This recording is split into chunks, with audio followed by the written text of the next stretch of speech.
Friends, welcome back. Welcome back. I hope you had a good break. As previously mentioned, I'm very excited about this next discussion. But before we meet our guest, let us take a look at this clip.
Batter my heart, three-personed God, for you as yet but knock, breathe, knock, breathe, knock, breathe, shine and seek to mend.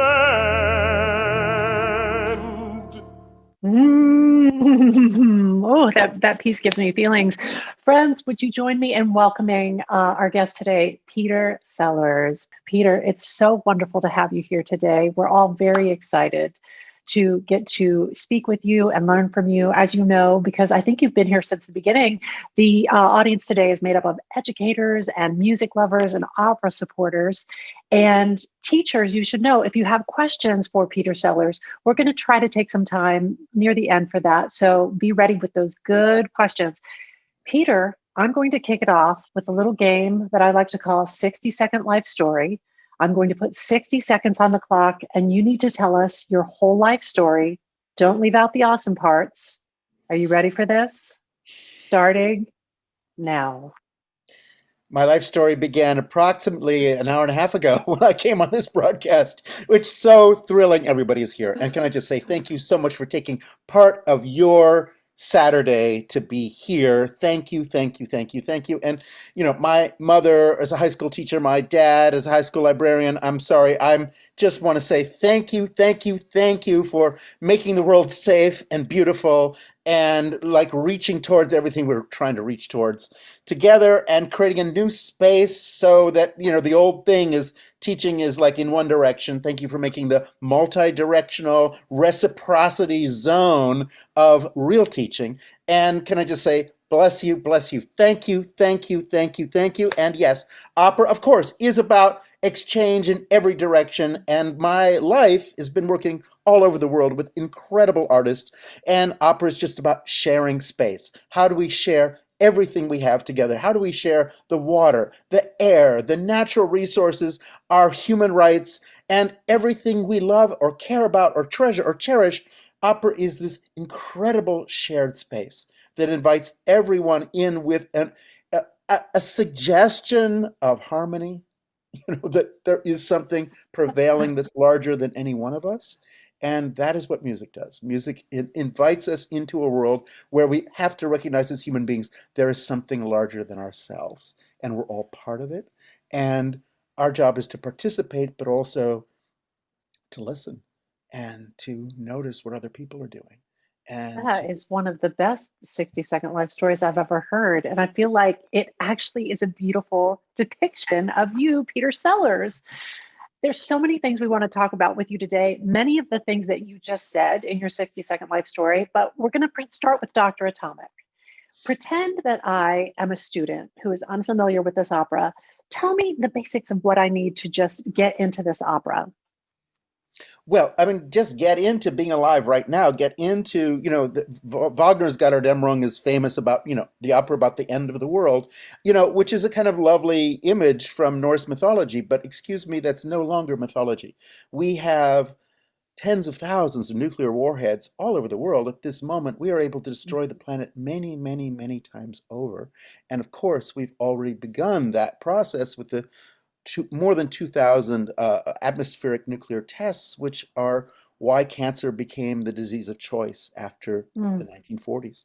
And in fact, because it's in the water, it's in the air, it's in your milk, it's everywhere right now. We are all ticking, and that is the actual reality of the world right now. And the question is there going to be a powerful, I mean, the invention of the nuclear age was an example of government in total secrecy with something that would affect the entire planet. No one was consulted, no one was asked. A small group of people said, we're doing this.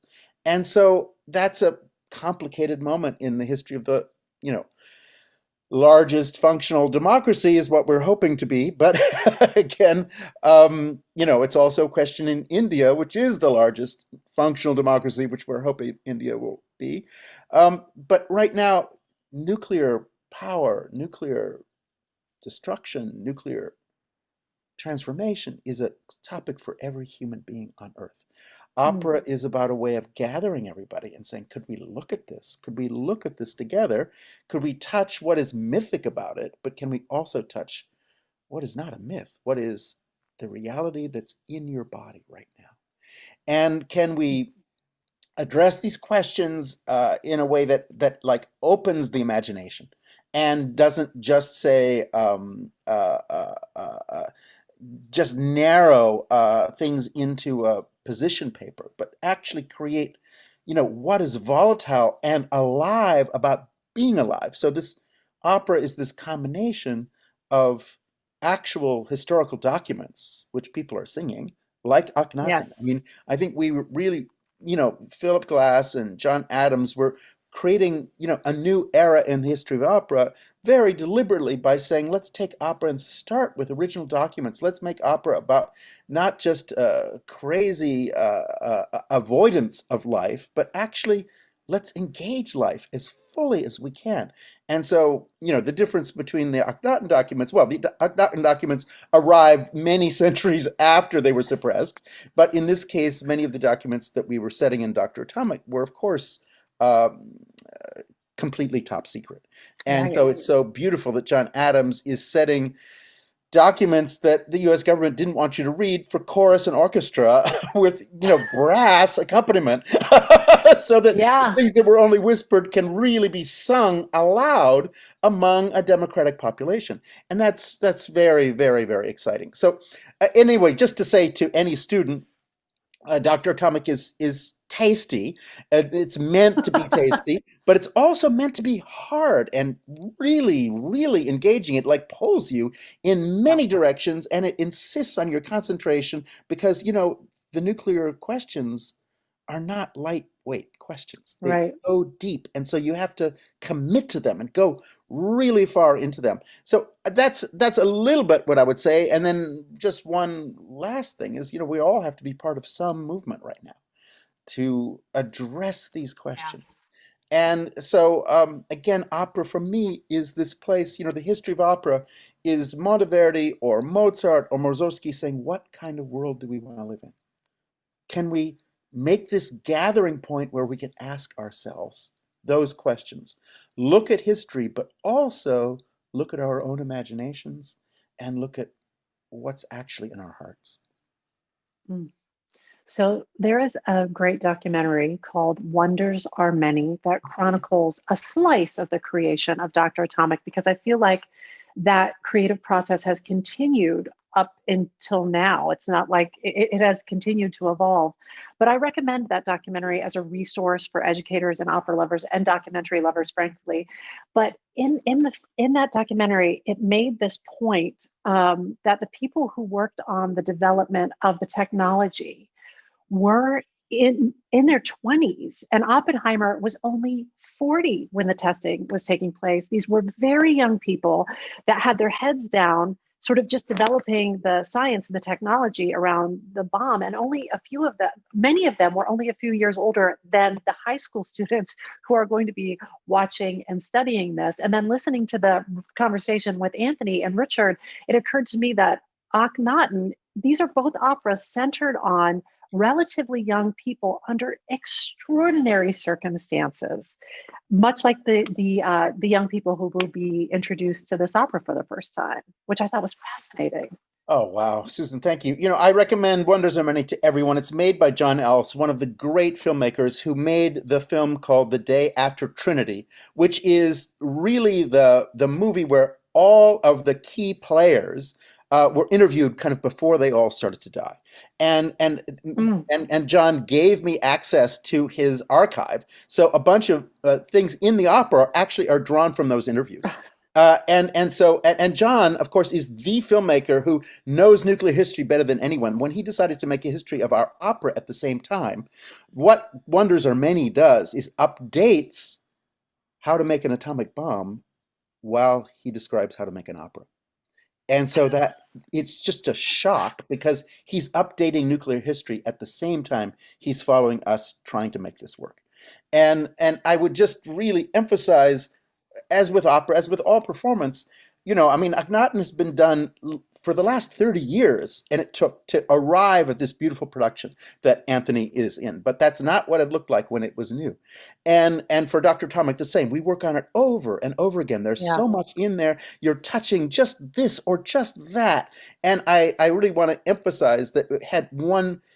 We did it again in Amsterdam in the Dutch opera, and we could add so many things that weren't there when it was new. And then meanwhile, we also, and there's a video of that. Meanwhile, a couple of years ago, we did it at the Santa Fe Opera Yes. for the 75th anniversary of the bomb, and we had on stage finally for the first time properly. Uh, Representatives of three pueblos in the Santa Fe area, because the Santa Fe Opera is 10 miles from Los Alamos, which you can see from your seat in the auditorium. There is Los Alamos right there, That gives and me chills when you and say so that. we had indigenous artists from Santa Clara Pueblo, San Ildefonso Pueblo, and Tesuque Pueblo all collaborating, and they decided to make a new dance shared across three tribes that would begin the opera. And so the opera began in Santa Fe with 20-minute ceremony from the indigenous people whose lives were directly affected. Of course, thyroid cancer is everywhere. Mm. And then they danced in the corn dance section of the second act of the opera on stage. And of course, there's no photography of that because photography is not permitted for native dance, but and ceremony. But just to say, it did become a ceremony. We also had members of the Tularosa Downwinders Association. So downwinders, of course, are the people all around the region who have had cancers, for now, all of these years, generation after generation, are inheriting these cancers, and so what we had on stage is when at the end of Act One, General Groves, says, is challenged by the health officials in the army, saying, this is going to be dangerous. You need to evacuate the local towns, and he says that's a security risk. I will not do it. So Ah. when we did this opera in Santa Fe a couple years ago, the singer who was singing General Groves was surrounded by the downwinders Oh, and people whose lives were changed by that moment, by that declaration. And you could feel the weight of history that we're all living in. And for me, that's what opera is. Opera is, can you just make history so you realize you're living in it and that you feel it and it goes through your whole being. yes. And then you go back outside and join history again with all your heart and all your strength and give everything you can give. And It's that it's was what this opera became in Santa Fe. And I yeah. just say one last thing is we did 3 years of programs gathering scientists, indigenous people, and downwinders to talk and talk and talk and share and share and share. And those spaces had never been shared. Most of the Los Alamos Sounders had never met either downwinders or indigenous people who live in the immediate vicinity.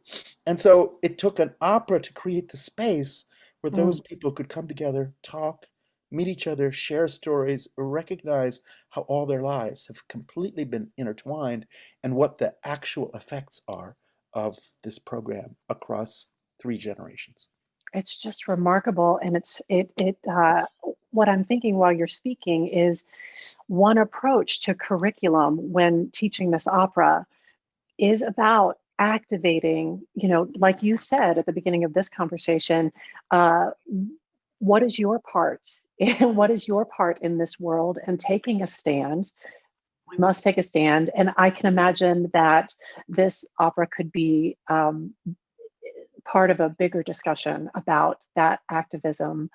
I feel like there's a lot of possibility there. Something that you said last time we spoke has rung in my head over and over again, which is this production that you're describing at Santa Fe was after many years of working on this creative project where you felt that this work finally stood up. And I'm so moved by all of this, but I was just very moved by that.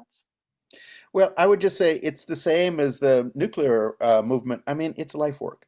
We're not going to do it Yeah, just next Tuesday and then right. we've done it. It's great. It's going to take forever. We have to spend our whole lives going in there and just bringing everything we can bring and gathering more and more people and actually creating this moment of shared awareness. And I think that's everything we can hope to do. The beautiful thing is John Adams' music just opens your heart and opens your mind in such incredible ways. Music is just is something that has this magnetism, but also has this mystery and infinite depth. And I think when you're talking about the secrets of the universe, there has to be something that takes you to the edge of the unknown. And the edge of the unknown, of course, was what splitting the atom meant, in 1945, but the edge of the unknown is also your own self, your own being, your own Mm, community, your own moment in history. We're all at the edge of the unknown. None of us knows what's next. And yeah. so that's the other reason I wanted to fill the libretto with poetry. You know, uh, Mm, Oppenheimer was always reading poetry, always Baudelaire, or always the yes. Bhagavad Gita, or always one of these things that mind expanding and heart expanding and opening yourself into a zone of infinity. And what I love about opera is it doesn't limit what a human being is. You really get that every human being is immense. Every human being is overwhelming. And when somebody begins to sing, you go, "Oh my God, this is overwhelming. This human being is overwhelming, and they're carrying things with them that are overwhelming." And then when the chorus begins, you go, what we are all carrying with us as communities, as people of conscience and people of hope and and people in the heart of the drama and the contradictions and the pain and the forward and the backward of it all. It's huge. And it can never be boiled down to a newspaper story. It can never be boiled down to a little YouTube section. It's just immense. And for me, opera, we're stepping into our actual immensity as human beings. Mm. Yeah, it does provide sort of an immense container for all of these things that you're talking about. Jumping back and pinpointing something that you just touched on, I want to talk to you about this process that, as a librettist, that you say you're not a writer, that you're sort of work in collage. Can you tell us about how you collage together these texts for Dr. Atomic? Well, I think, in the last few years, I think most people have realized that documentary film is kind of more interesting than most fiction film. And and Yes. and now fiction filmmakers have tried to make their films more documentary-like. Yes. And so Yes. you have these strange mixtures of things. But in Yeah. fact, right now, most people have had plenty of fantasy and actually everyone is looking for some taste of truth, of something actual, of something that can we actually recognize and honor and confirm that, please. And so for me, it's important to make operas out of real materials, out of things that somebody Mm, actually said. mhm. And so much of Act One of Dr. Atomic comes from the overheard conversations in the FBI records. of phone intercepts, and so, you know, whatever Oppenheimer wanted to say, he said later. Well, actually, the guy who was copying down Oppenheimer's phone conversations and bugging Oppenheimer's phone wrote these words. So, so those kind of tensions are right there in Yeah. the libretto.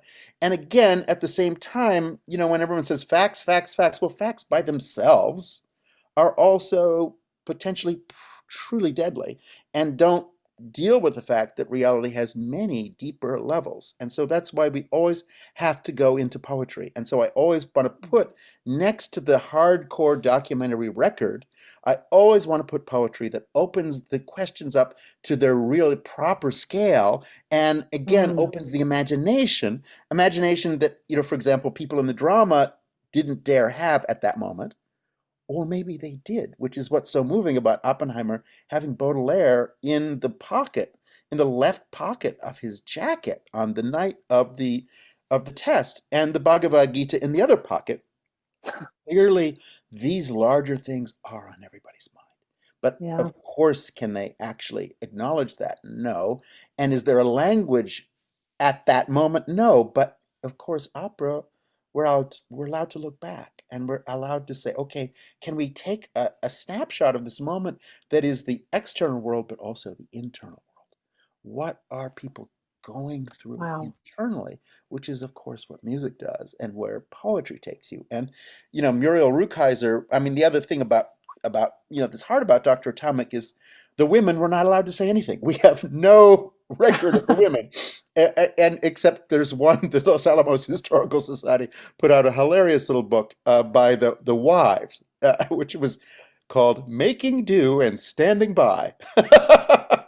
So it was Wow. that image of the 50s housewife who had, you know, nothing else to do, but oh my goodness, it's hard to cook a proper brownie in these conditions, you know. And so, you know, and meanwhile, you know, the women had a lot more to say. So there it was for Kitty Oppenheimer, it was the poet Muriel Rukeyser, the very uh, actually courageous and amazing proto-feminist American poet of the mid-century who gave voice to what so many American women didn't feel they could say in Mm. the 40s and 50s.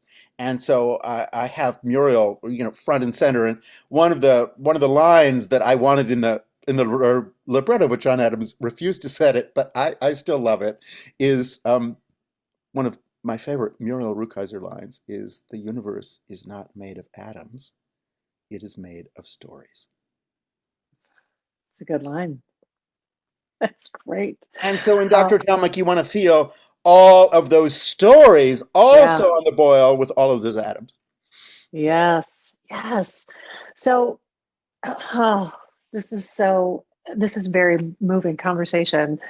In addition to being an artist, you are also a great teacher. Can you tell us what you're teaching during these pandemic times and what challenges and possibilities you are seeing during these times? Oh my God.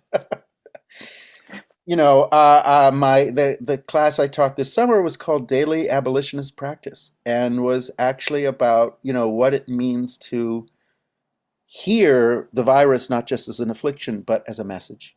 And how do you listen to illness? How do you listen to a message? You know, the Quran, you know, it says, you know, the book of your life is there, but you don't know how to read it. Can Mm. we actually recognize what's happening in our lives and read the messages instead of just react? And so for me, it's that the idea that that virus came to call our attention to the environmental catastrophe, but also to hand in hand with that, Black Lives Matter, Yeah. and really insist upon the linking of all that is very, very powerful. And so many of my classes, I'm asking the students to create the syllabus and say, okay, we have to create a new era now. Most of our materials are out of date, and we have to now, the human race is being called to a new place right now in this year of our lives.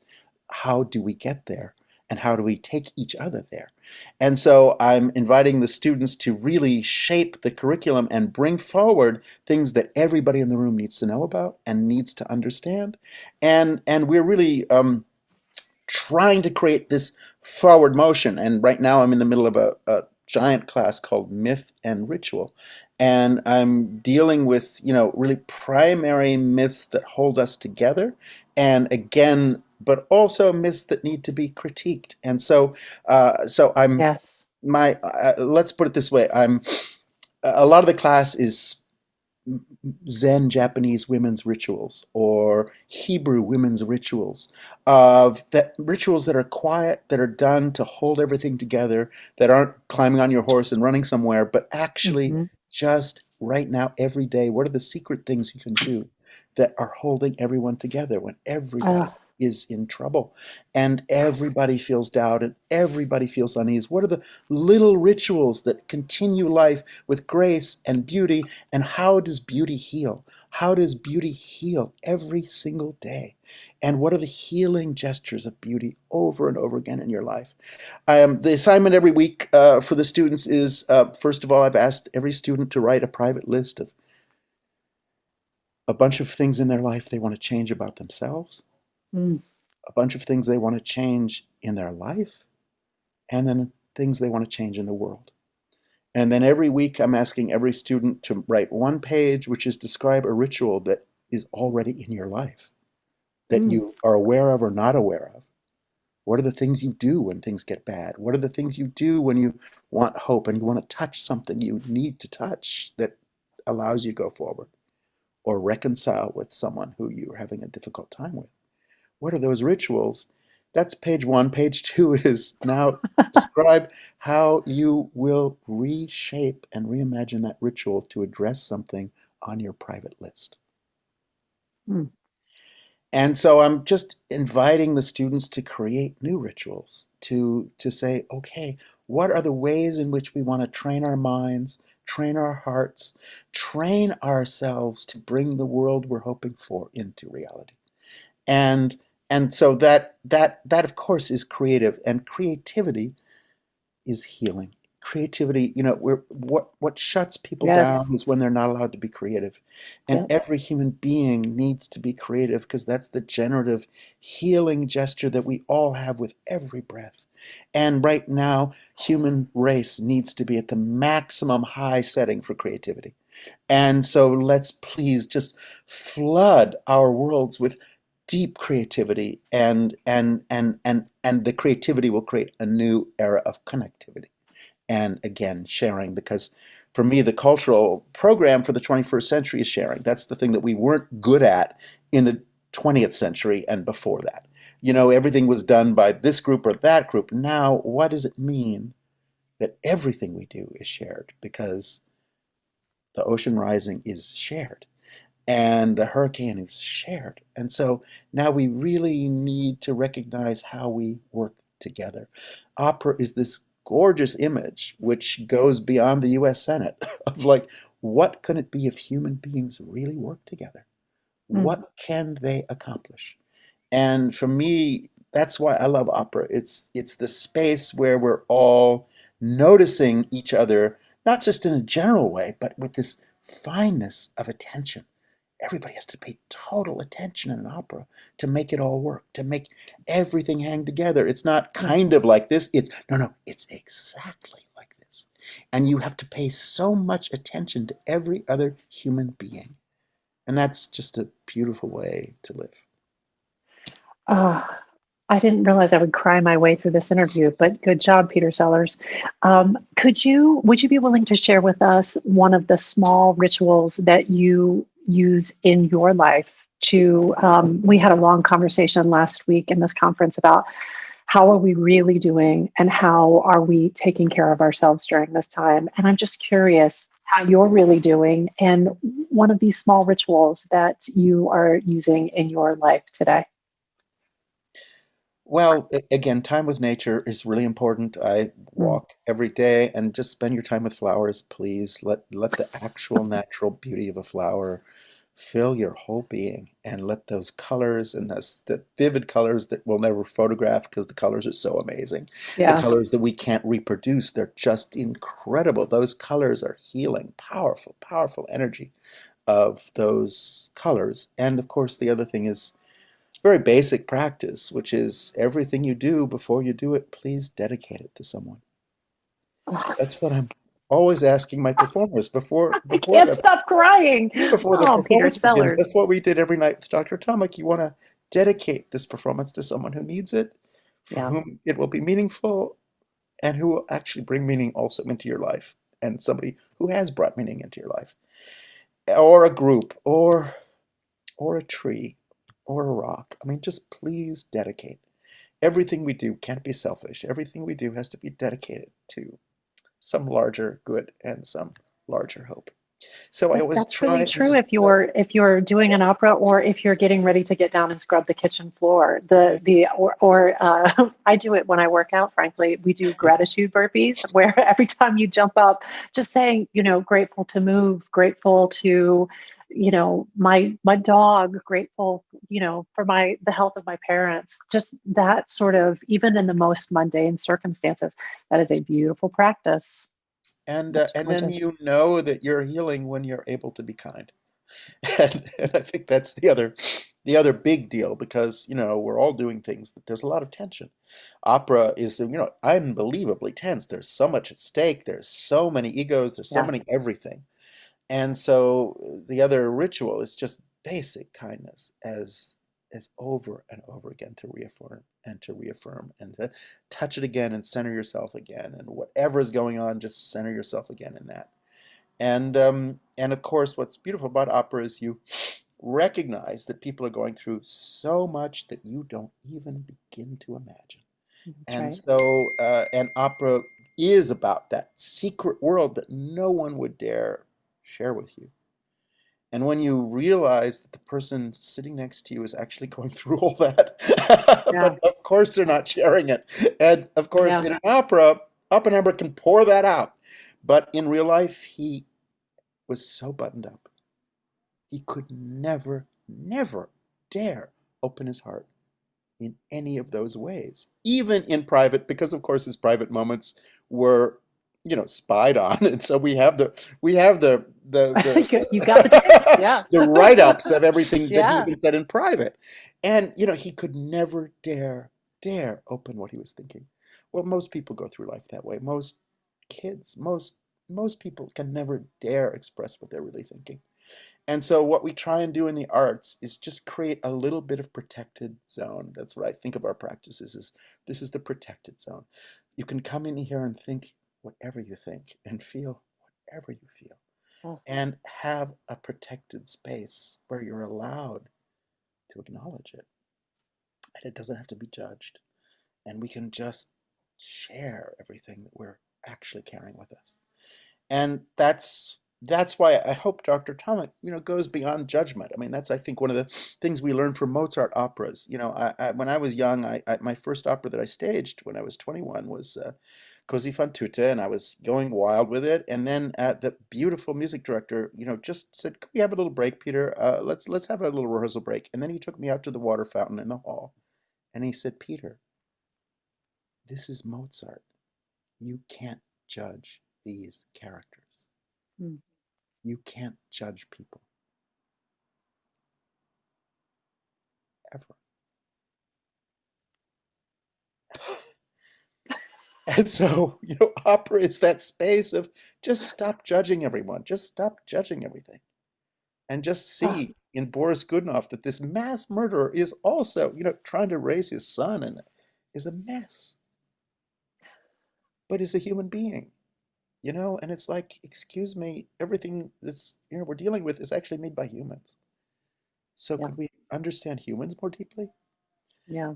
And can Yeah. we, recognize humanity? And so this is for me why the humanities have to be at the level of the sciences. And I know our lovely Mr. Obama, said I want everybody to go into STEM. And I want to say, excuse me, that's what Dr. Atomic is about. Very, very smart people, science people, made a bunch of decisions that didn't have a deep enough human Hmm. understanding. And the humanities are missing over and over again Yeah. from decision-making processes, from medical worlds, from justice, criminal justice worlds. The humanities are needed so that there is a deep, profound human perspective that's able to hold these contradictions in a much more profound equilibrium. Beautiful. Oh my gosh, I need to pull myself together, Peter Sellars. No, don't pull yourself together and let yourself go.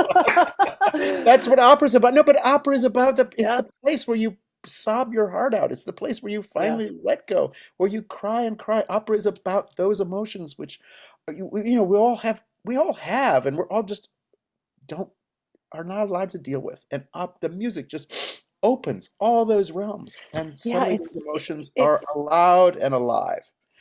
the thing that was so striking about one of the things that was so striking about Dr. Atomic is that music is so visceral. And even in the small clip that we just saw, um, it really does give you a feeling in your body. And there's a very funny moment in the documentary where I think it's John Adams who says, well, that should make half of the audience throw up.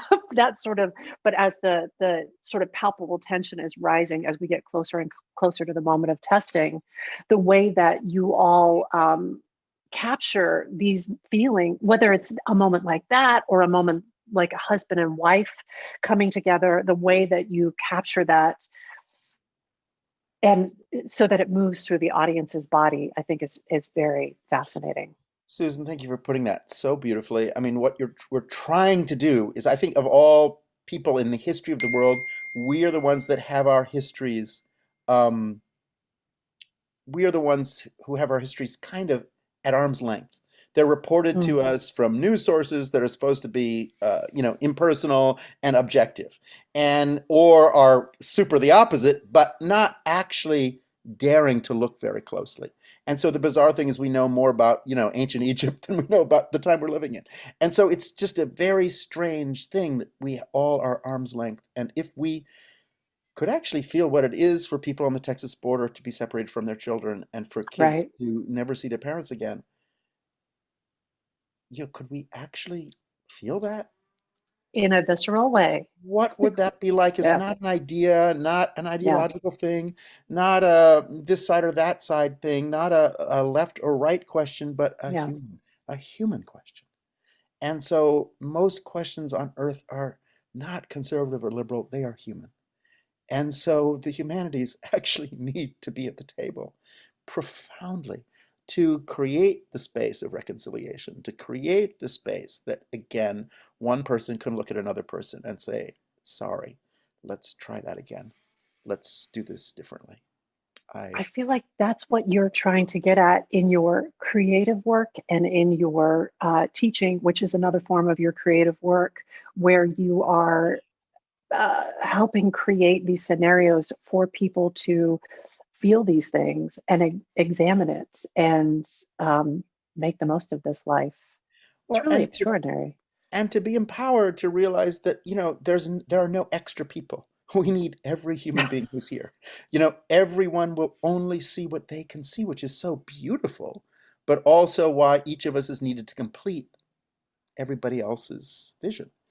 And so we need every voice. And I think Mm, that's, it's too late for spectatorship. And again, that's why the choruses are so moving. And John Adams is such a master of choral writing. But what it means that we need every voice right now. And every voice must be heard and recognized.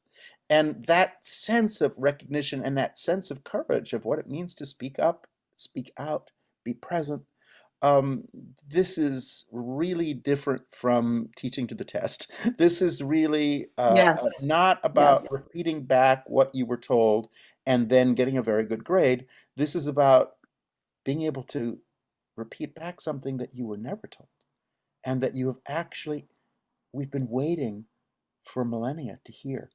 We actually are waiting for a new generation to say things that nobody has been able to say or do. And Mm. I'm always saying to my students, so many things have actually never, ever been done well in human history. We are all waiting. We're really just waiting. There's a It's, lot of possibility. well, no, but I mean, it's what's so beautiful about the Greek theater is that, the theater was about the mythic figures of the past, but right next to it was the Olympic Stadium saying this 17-year-old is faster than anyone ever was. And to actually recognize that today's youth are the only way we're going to move through this, of course. And so we need to applaud, honor, recognize the glory and beauty of these young people and give them everything we can give them. Love it. Friends, if you have a question for Peter Sellars, would you raise a virtual hand? And while you are thinking that through and maybe raising that virtual hand, I just want to read this comment that Eric Crittenden shared. This is huge because students today, by and large, are completely in the dark when it comes to the creative process and concepts of creation. In the era of the mobile device and social media, young people's worlds, especially in the economically impoverished areas, are not encouraged to use the whole brain and third eye as a whole, all zeros and ones. Seriously, he speaks, and it's nothing but light and authenticity. And another teacher, Tim Brendler, says, "This is everything to me. What an inspiration. I can't wait to bring forward that prompt to my students, talk about a spark." That the sparks that you shared about what you're doing with your students they are truly sparkish. Is there anyone? I'm just looking to see if we have any questions. We have just a moment. You know, I have more. Pat Tobin says that's a big whoosh, which we'll get to in just a second. So something that you talked about last time that we spoke, so we spoke so briefly and it made such a big impression on me. You talked about how you were discussing myth with your students and what myths are still useful and what myths are less useful and maybe it's time for them to be discarded. Would you talk a little bit about that, Peter? Well, I mean, that's a lot in Dr. Atomic, of course. It's in every Yeah. opera. We're always working with myth, and we're saying, of course, we all grow up with these myths, but what myths are useful? What myths actually are we tired of and need to be retired and were never Yeah. true? But also, what myths are waiting for us to make them into reality? There are these myths that we have that are something that is deep in our consciousness and deep in our imagination. And the myth is there to empower you. And a lot of my myth class, every week, Indigenous people come to class to talk about myths as, what primitive people think about, but the opposite is what guides you in every action. What is inside every one of your actions? And what is something that lets you know you have powers that go beyond the powers that you think you have? When life is asking you for more than you think you can give, where do you reach to find something more that you need? And that's how myths live in us. They remind us that we have capacities that are beyond anything that we can imagine. But they're there. They're there every minute. And what it means to train, for me, opera and sports are the two greatest things because you're watching a human being do something superhuman Yeah. at a Yeah. certain moment in that game. Nobody should be able to make that pass and catch Right. it. Nobody should be able to do that. And you're watching human beings be superhuman for this Yeah. astounding moment. And, the same with the singer. And the same deal. It doesn't happen just because you wished it. It happens because every day of your life since you were 5, you did the same gesture over and over and over and over and over again. And suddenly, when it all counts and everything's on the line, you can make that gesture in some overwhelmingly beautiful, amazing way, which empowers the rest of humanity to say, excuse me, what you thought was impossible is now possible. Gorgeous. So, Peter, to thank you, we're going to share with you a tradition that we have around these parts. If everyone could please unmute yourself now. Peter, on the count of 3, we are going to whoosh you, to thank you, to send energy through our Zooms to you. Hear that echo? 1, 2, 3.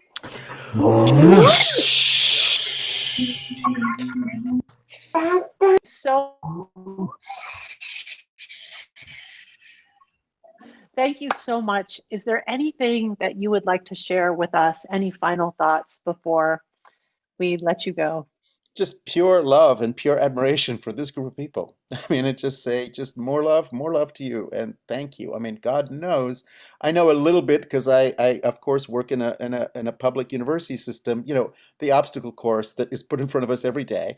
But can I just say thank you for also, you know, your incredible skills and your commitment and going back in there and to personalize everything and find a way in which something is not just boilerplate but is actually experiential and real for these students, and that we're finally getting that real education and knowledge comes from experience, and that nobody holds knowledge alone. We're actually communities of people holding knowledge and deepening knowledge together.